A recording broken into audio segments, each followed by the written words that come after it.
Cubao, Quezon City. Tanong ko lang po sa medical, masakit po kasi lagi likod ko, may scoliosis po ako. Tanong ko lang po kung ano pong pwedeng exercise ang gawin ko or may gamot po ba akong dapat inumin para magamot yung scoliosis. Yun lang po. Thank you po.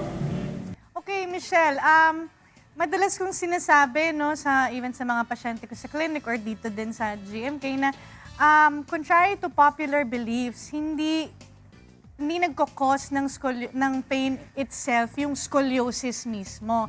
So it's more the activities that you do, it's more your posture, it's basically more the daily practices of a patient who will yun yung factors kung ba't nagkakaroon siya ng back pain and not really just the scoliosis itself. Kasi kung yung scoliosis yung nagkakos ng pain mo, may scoliosis ka 24 hours a day, 7 days a week.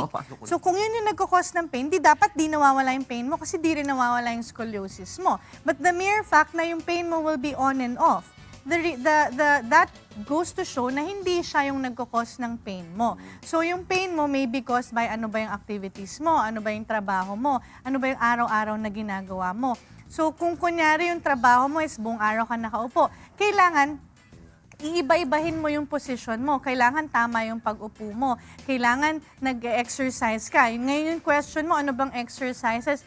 Pwede kang mag-exercise ng pangpalakas ng core or yung abdominal muscles, tsaka back muscles. May mga crunches, mayroong mga leg raises. So, madaling mahanap sa Google or sa internet yung mga core and back strengthening exercises na yan. Ano?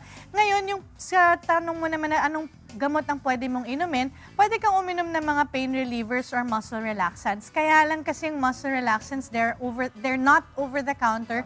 Most of the pharmacies will ask for prescriptions. So, I suggest that you punta ka sa clinic ni Kuya para mabigyan ka ng prescription para makabili ka ng muscle relaxants at pain relievers. Okay, Michelle?